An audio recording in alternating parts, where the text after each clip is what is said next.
पौष मास कथा। पौष मास में नित्य नियम से सुनो जाने वाली कथा सुनाती हूँ। सुनना जो इस पौष मास की कथा को सुनता है विष्णु भगवान की कृपा रहती है। और हिंदू धर्म में पौष महीने को बेहद महत्वपूर्ण माना जाता है।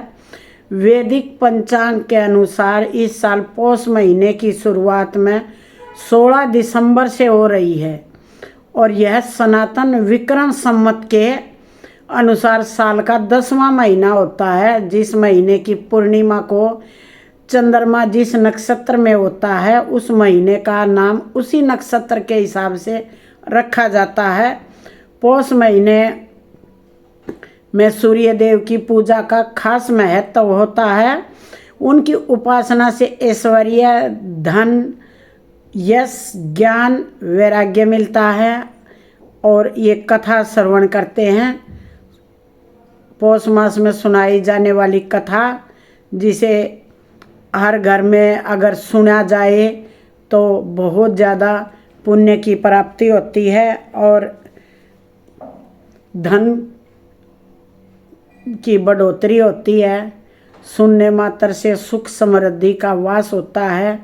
तो कथा सुनाते हैं। गणेश भगवान की कथा से शुरू करते हैं।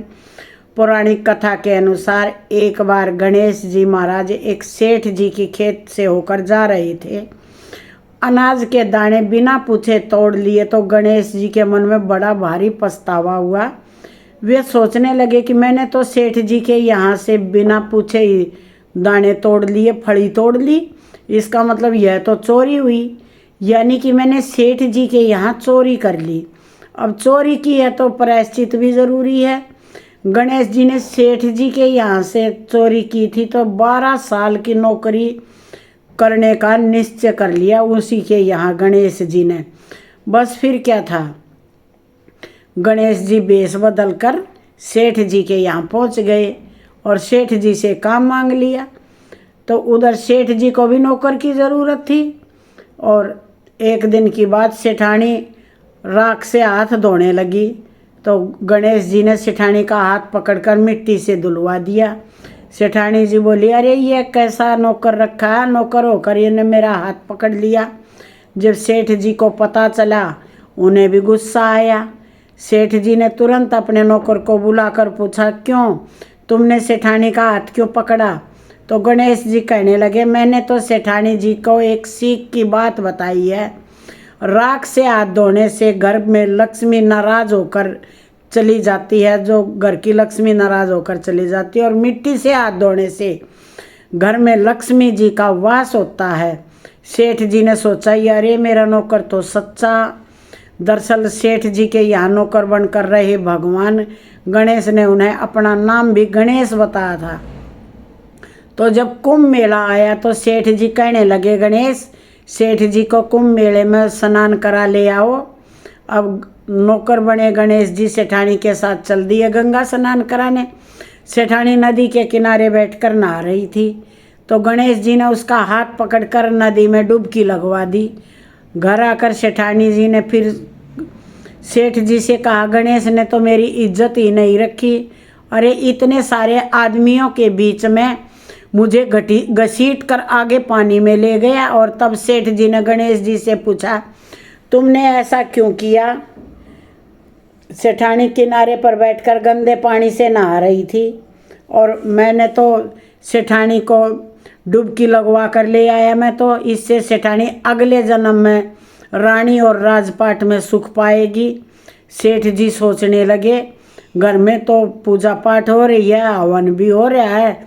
सेठ जी फिर भी गणेश जी कहने लगे कि जाओ और सेठानी को बुला कर ले आओ। उधर गणेश जी सेठानी को बुलाने गए तो सेठानी काली चुनरी ओढ़ कर चलने लगी। तो गणेश ने चुनरी फाड़ डाली और कहने लगे, लाल चुनरी ओढ़ कर चलो। तब सेठानी नाराज होकर सो गई। सेठ जी ने देखा सेठानी अभी तक नहीं आई तो खुद देखने के लिए आए। सेठ जी सेठानी से पूछने लगे, क्या बात है? घर में हवन की तैयारी हो चुकी है और तुम यहाँ सो रही हो। तो सेठानी कहने लगी, समझाओ अपने गणेश को देखो आज इसने मेरी चुनरी फाड़ दी। यह बात जानकर सेठ को बहुत ज़्यादा गुस्सा आया। बुलाया गणेश को और बहुत डांटा। तब गणेश जी कहने लगे, सेठ जी पूजा पाठ में काला वस्त्र नहीं पहनते, और सेठानी क्योंकि काली चुनरी ओढ़ कर जा रही थी तो मैंने इसे लाल वस्त्र पहनने को कहा, और जब यह नहीं मानी तो मैंने काली चुनरी फाड़ दी, क्योंकि काला वस्त्र पहनने से कोई भी शुभ कार्य सफल नहीं होता। इस बात से सुनकर सेठ जी सोचने लगे, गणेश है तो सच्चा और समझदार। एक दिन की बात, सेठ जी पूजा करने लगे। पूजा करने के लिए उन्होंने पंडित जी को भी निमंत्रण दे दिया। अब पंडित जी पूजा की तैयारी हो गई। तभी पंडित जी कहने लगे, अरे सेठ जी तो गणेश जी की मूर्ति लाना भूल गया, अब क्या करें। उधर नौकर बने गणेश भगवान वहीं खड़े हुए थे और सारी बातें देख रहे सुन रहे।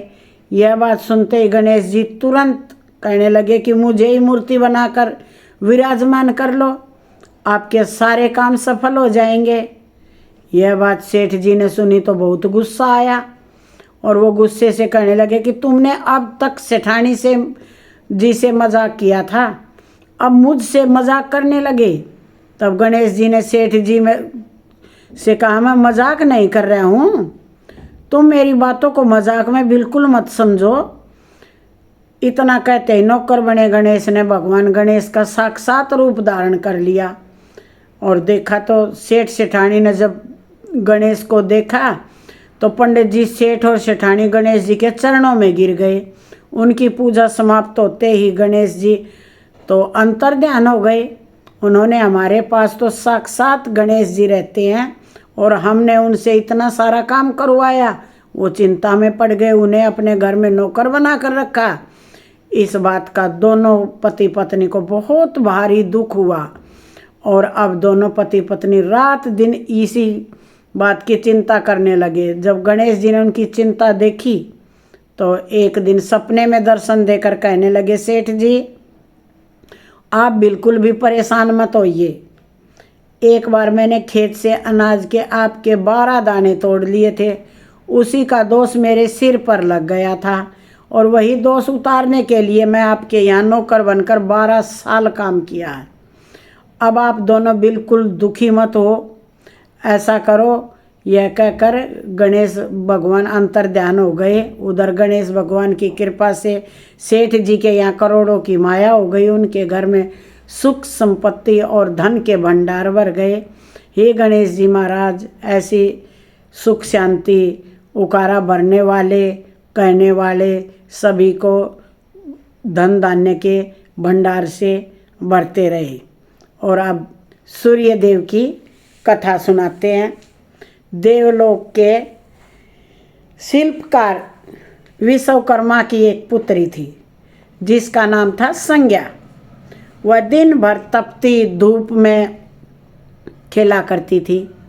सूर्य की तेज किरणें का जैसे उस पर कोई भी असर नहीं होता था। संज्ञा जब बड़ी हुई तो एक दिन विश्वकर्मा और उसकी पत्नी संज्ञा को बड़े मुग्ध भाव में से सूर्य को निहारते देखा। यह देख विश्वकर्मा बोले, देवी ऐसा लगता हमारी बेटी सूर्य पर मोहित हो गई। देख रही हो कितने मुग्ध भाव से सूर्य की ओर देखे जा रही है। मुझे भी ऐसा लगता है स्वामी, विश्वकर्मा की पत्नी ने कहा।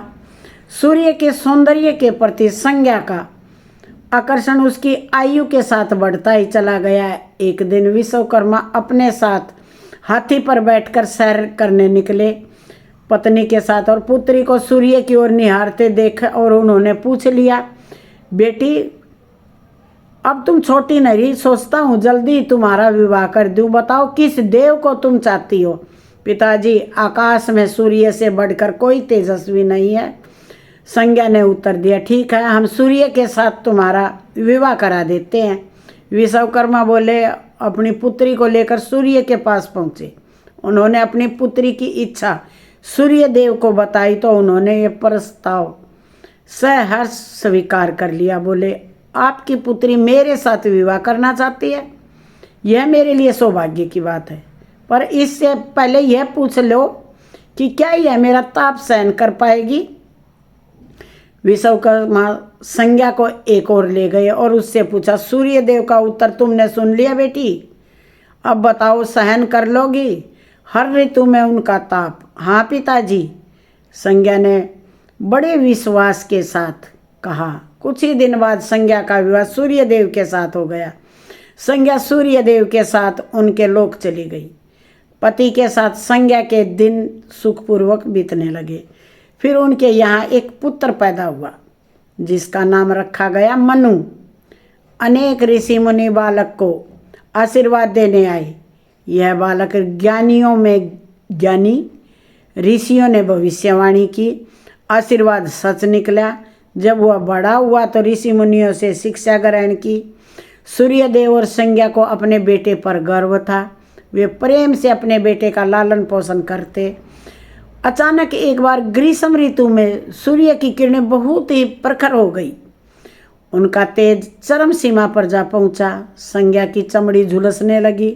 सूर्यदेव ने अपने पास बुलाया तो वह अपनी आंखों पर हाथ रखकर उनके पास पहुंची। सूर्यदेव बोले, संज्ञा मेरी ओर देखो, तुमने अपनी आंखें क्यों ढक ली? नेत्र खोलो और मेरी तरफ देखो। मैं तुम्हारा पति हूँ स्वामी, आपके तप से मेरी आंखें नहीं खुल पा रही। संज्ञा ने कहा, इसका अर्थ तो यह हुआ कि तुम मुझसे अपने से मुझे दूर करना चाहती हो। विवाह के पूर्व मैंने तुमसे पूछा भी था कि क्या तुम मेरा ताप सहन कर पाओगी। तुम्हारी सहमति पाकर ही मैंने तुम्हारे साथ विवाह किया था।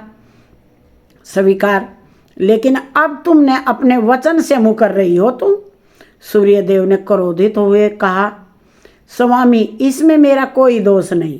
संज्ञा बोली, आपका ताप ही इतना प्रखर है कि सूर्यदेव और भी कुपित हो उठे। बोले, सुनो संज्ञा, प्राणवान वस्तुओं को जीवित रखने वाला मैं हुई हूँ, परंतु तुमने मेरी ओर से आंख बंद कर ली। अतः तुम्हारे गर्भ से जो बालक उत्पन्न होगा वह यम होगा। यम अर्थात मृत्यु का देवता। संज्ञा वहाँ से भाग जाना चाहती थी, लेकिन बच्चों का मोह उसे विवश किए हुए था। संज्ञा की एक सहचरी थी, उसका नाम था छाया, जो हूबहू संज्ञा की प्रतिलिपि थी। उसने इस विषय में छाया से मदद लेने का निश्चय किया। उसने छाया को बुलाया और अपनी समस्या सुनाई। सुनकर छाया बोली, मुझे क्या करना होगा? तुम संज्ञा बनकर मेरे पति के पास जाओ और उनकी पत्नी और मेरे बच्चों की माँ बनकर वहीं रहो। संज्ञा ने कहा, उन्होंने मुझसे पूछताछ की तो कहना मैं संज्ञा हूँ। भेद मत खोलना, यह सब मैं करूँगी, लेकिन मेरी एक शर्त है। सूर्यदेव कभी मुझ पर बिगड़े या साप देने लगे तो मैं सारा वेद खोल दूंगी। छाया ने कहा, ठीक है छाया, अब जाओ और मेरे बच्चों को संभालो। तुमने मुझे बहुत ही कठिन काम सौंपा है। संज्ञा, फिर भी मैं भरसक प्रयत्न करूंगी, छाया बोली और वहाँ से चली गई। उसके जाने के बाद संज्ञा सोचने लगी, मैं मायके जाती हूँ, माँ और पिताजी मुझे देखकर प्रसन्न होंगे, मैं कुछ समय वहाँ रहूँगी। परंतु पिताजी कहेंगे, स्त्रियों की शोभा पति के घर में रहने से ही होती है। ऐसे ही मैं विचारों में उलझी वहाँ मायके को चल पड़ी। रास्ते में उसके मस्तिष्क में उलझने टकराने लगी। वह सोचने लगी, पिताजी जब मुझे लौट जाने को कहेंगे तब मैं जंगल में चली जाऊंगी। संज्ञा अपने मायके पहुंची। पिता ने उसका बड़ा सत्कार किया। बोले, आओ बेटी, सब कुशल मंगल तो है? नहीं पिताजी, आपने ठीक ही कहा था, ग्रीष्म ऋतु में सूर्यदेव का ताप सहन नहीं कर सकी। संज्ञा कुछ दिन वहाँ सुख से रही। एक दिन पिता ने उससे कहा, संज्ञा तुम्हारे आने से मुझे बड़ा हर्ष हुआ है, परंतु विवाह हो जाने के बाद स्त्री को मायके में अधिक समय तक नहीं रहना चाहिए। अब तुम अपने पति के घर चली जाओ, फिर कभी हमसे मिलने आना। तो मुझे बहुत प्यारी हो, किंतु पति का घर ही स्त्री का घर असली घर होता है। यही मैंने सोचा था, संज्ञा मन ही मन बोली और एक रात चुपचाप पिता का घर छोड़कर जंगल में चली गई। वहाँ सोचने लगी, वह मैं सूर्य के सामने नहीं जा सकती, अतः घोड़ी बन जाती हूँ। उस रूप में मुझे कोई पहचान नहीं पाएगा। घोड़ी का रूप धारण कर संज्ञा तपस्या करने लगी। सूर्य के ताप की शक्ति को कम करने के लिए उधर छाया ने सूर्य के यहाँ जाकर संज्ञा का स्थान ले लिया। सूर्य ने उसे संज्ञा ही समझ लिया। वे बोले, तुम लौट आई, मेरे यहाँ क्षमा कर दो स्वामी, मैंने अपनी दुर्बलता को ही जीत लिया। छाया खेद भरे स्वर में बोली, संज्ञा मैं तो कब का तुम्हें क्षमा कर चुका हूँ, अब घर की जिम्मेवारी संभालो, बच्चों का लालन पालन करो। सूर्यदेव ने कहा। छाया ने कक्ष में लेटे दोनों बच्चों पर निगाह डाली और घर की जिम्मेवारियां संभाल ली। छाया इस घर में सुखी थी। वह पराया सोचा करती, बेचारी संज्ञा कितना अच्छा घर त्याग, संज्ञा को कितना अच्छा घर त्यागना पड़ा। उसे क्या, वह कभी नहीं लौटेगी। समय पाकर छाया को एक पुत्र हुआ। पुत्र पैदा होने के बाद वह कुछ चिंतित रहने लगी। मुझे यह नहीं भूलना चाहिए कि मैं संज्ञा की ही छाया हूँ। छाया ने एक पुत्र और पुत्री को जन्म दिया। अब छाया का व्यवहार बदलने लगा। वह अपने बच्चों से तो प्यार करती, लेकिन संज्ञा के बच्चों को ताड़ने और उनके साथ दुर्व्यवहार करने लगी। मनु ने तो विमाता के व्यवहार को नज़रअंदाज कर दिया, लेकिन यम को उसका व्यवहार खटकता रहा। माता छाया का यमुना बहन के साथ ऐसा व्यवहार करना उचित नहीं।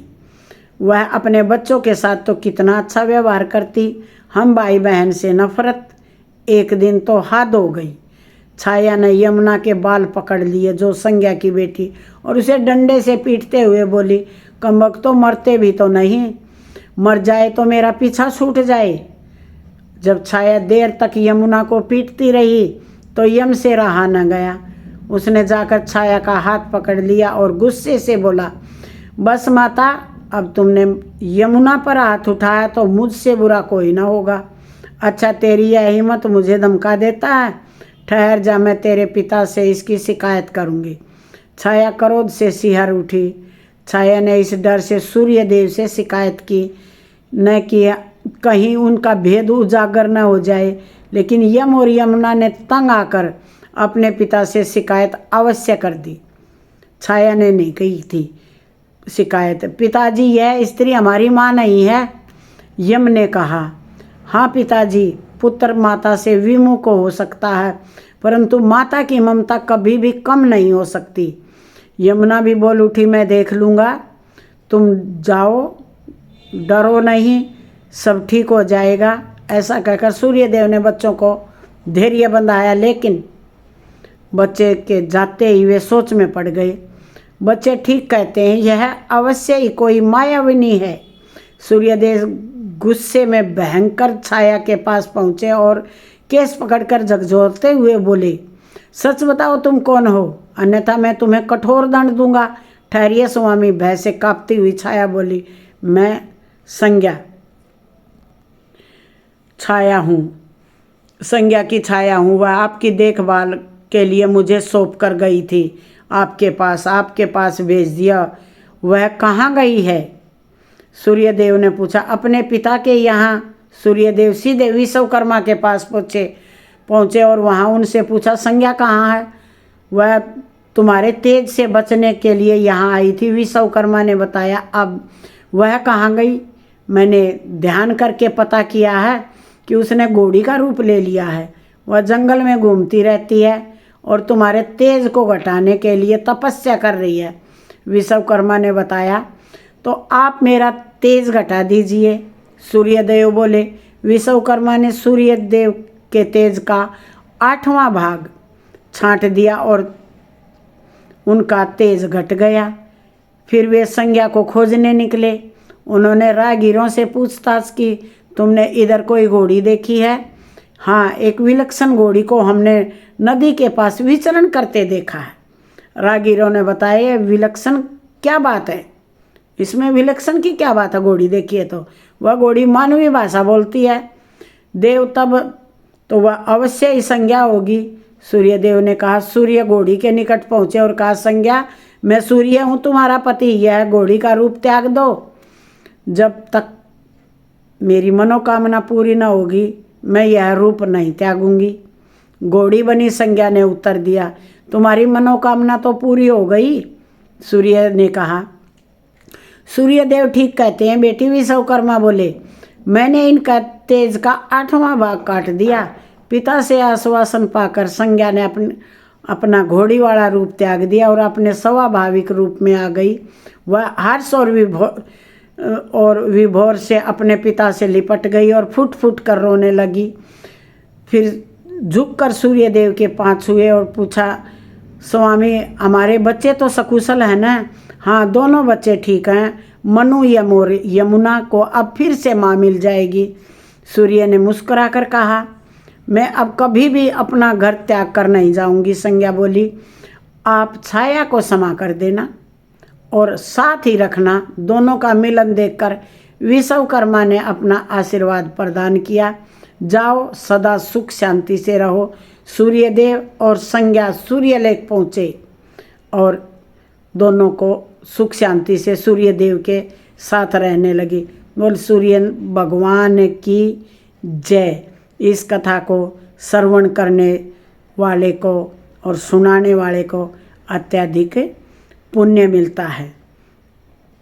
भगवान विष्णु को नारायण के नाम से भी विष्णु भगवान बहुत प्रसन्न होते हैं ये कथा सुनने से। और जो संपूर्ण सृष्टि के पालन करता और रक्षा करता है। नारायण कवच का पाठ करने से व्यक्ति को भगवान विष्णु की कृपा प्राप्त होती है। शांति, जीवन में सुख समृद्धि आती है। रोग दोष संकट सब मिट जाते हैं और सुख शांति मिलती है और धन धान्य की वृद्धि होती है। यह कवच विष्णु के विभिन्न रूपों के अवतारों में स्तुति करता है, जो व्यक्ति के चारों ओर एक सुरक्षा कवच की तरह कार्य करता है। बोल विष्णु भगवान की जय।